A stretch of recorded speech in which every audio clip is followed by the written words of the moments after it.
Coming up, it was a big weekend for Gamecock athletics.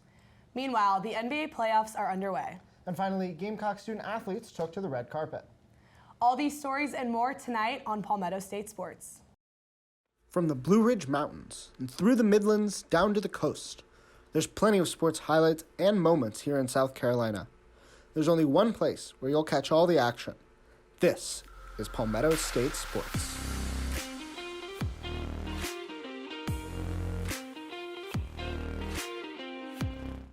Welcome into Palmetto State Sports. I'm Will Kronsberg. And I'm Colleen Sholtis. Thank you for joining us tonight. A mini turnaround during the tail end of a 7-game homestand has landed Gamecock baseball at 18-17 heading into tomorrow night's game at Winthrop. The Gamecocks claimed a win over North Florida last Tuesday and another pair against Ole Miss Friday and Saturday to vault back over 500. Transfer pitcher Noah Hall, whose era was over 7.5 at the end of March, has gone 7+ innings in each of his last 3 starts and allowed just 4 earned runs. At the plate, first baseman and outfielder Josiah Seitler has brought his average up 91 points while hitting 6 of his 7 home runs in the same span. The Gamecocks will finish off a home-and-home with Winthrop tomorrow at 6 before heading to Auburn for the weekend. If you recall last week, we talked about the big QB1 question mark for the Gamecocks. During the spring game, leading the Garnet team was transfer Spencer Rattler. Rattler went 8 for 10 on passes with a total of 79 yards. And on the other side, Doty went 7 and 10 on passes with a touchdown. During the press conference, Rattler had a lot to say about his first time in a Gamecock uniform. Check it out. Yeah, it was really fun getting out there. I mean, what a great turnout with the fans. That was an environment I've never seen in a spring game before. So it was a lot of fun, getting out there, throwing it around a little bit, getting a couple runs, and guys look good. Yeah, I mean, we made some plays for sure. Obviously we wanted to have more explosives, but I think we ran the ball really well. We connected on some quick game stuff. Really for me, I was just processing it and getting through my reads and taking what they gave me. That defense has been seeing all of our plays the whole spring, so obviously they're going to have an idea of what we're doing, but we still got to execute no matter what, and I feel like, we did it at a pretty good level. The Carolina Panthers are back to living in just one Carolina as they've slashed plans on a South Carolina headquarters. The Panthers, who play in Charlotte, had planned a 240-acre sports and entertainment complex in Rock Hill that would house team headquarters and practice facilities. Last month, Panthers owner David Tepper halted construction on the project, and today he pulled the plug officially. In a statement this morning, the team formally terminated its contract with the city of Rock Hill, citing a failure of the city, county, and state to pay their part in the development. Prior to today's news, State Senator Wes Clymer said, quote, "If David Tepper's behavior is indicative of how the NFL does business, then who wants to do business with the NFL?" End quote.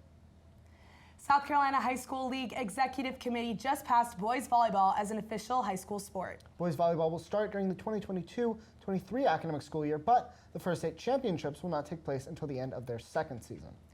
Just like girls volleyball, the boys will play in the fall, but there's not set length of schedule yet. Currently, only 15 schools across the state will have a team, including Columbia's own Richland Northeast and Airport High. Colleen, this is really exciting news. I know personally a friend of mine who plays volleyball on a club team, manages the beach volleyball team, so that's really exciting to see. Yeah, I mean, it's an Olympic sport too, so I love watching in the Olympics, so I'm definitely excited to see that in high school athletics. And that's all for the headlines in Palmetto State Sports. But coming up, a look in the sports world beyond South Carolina, so don't go anywhere. Welcome back. Outside of the Carolinas, a look into the pros. SGTV News 4 sports reporter Spencer Ball is here to break down the NBA playoffs. Spencer? Thanks, Colleen. The NBA playoffs kicked off last Saturday, and we've already seen some incredible games and individual performances thus far. By far, the most exciting game has been the first game in the Celtics and Nets series. The game was back and forth the entire way, and the ending was one right out of a movie. After a frantic possession, Marcus Smart slung in a pass to driving Jason Tatum, who finished this move with a spinning layup as time expired. This game certainly sets the tone for the rest of the series, and Game 2 tips off tomorrow night at 7 p.m. Kyrie Irving, Jordan Poole, Steph Curry, and even unsung heroes like Jalen Brunson have all stepped up with great performances so far, which makes it seem like these playoffs will be one for the ages. Now moving on to the Diamond, the MLB has been in action for almost 2 weeks now. The Dodgers have looked incredible thus far, with likely the best lineup in the league. Despite their success, other not-so-stacked teams have been performing surprisingly well. Two teams in the NL Central have stood out. Division rivals, both the Cubs and the Cardinals, have started really well, and they're being led by great individual performances. The Cubs have had great pitching to start the season, and they're being led at the dish by Japanese rookie Seiya Suzuki. Although the season is extremely early on, Suzuki is batting .429 and has provided a consistent bat that the Cubs truly needed coming into this year. And for the team located in the Gateway City, the Cardinals are being led by Nolan Arenado, who's having an incredible season so far. Arenado may be the front-runner for MVP with a .433 average and 4 home runs on the year. Both of these teams were not predicted to have huge years, but they are having great starts to the season so far, and it's shaping up to be a great division race in the NL Central. After the break, find out what special event took place yesterday. Welcome back. I'm Courtney Hollmon. Roll out the red carpet, but instead of red, make it garnet. The Gamecock Athletics Department hosted their annual Gamecock Gala on Monday night at the Colonial Life Arena. Gamecock Gala is an event that honors student athletes for their accomplishments throughout the school year, both in and out of their respective sports. Aaliyah Boston earned the Female Athlete of the Year, with the Male Athlete of the Year being shared between football player Jalen Foster and tennis player Daniel Rodriguez. And this year, the prestigious President Award went to Lauren Chang of the women's soccer team. You can check out the full list of winners at www.gamecocksonline.com. Amazing. I mean, it's a great time to honor Gamecock student athletes as the semester winds down, and you think about all the incredible things that these teams have accomplished. Sure, maybe men's basketball didn't have a huge season. And for football, it was more of a bounce-back season than a stellar season, but Jalen Foster had an amazing season. Too many standout players. All the way back in November, so we forget, but for a large part of the season, he was leading the country in interceptions.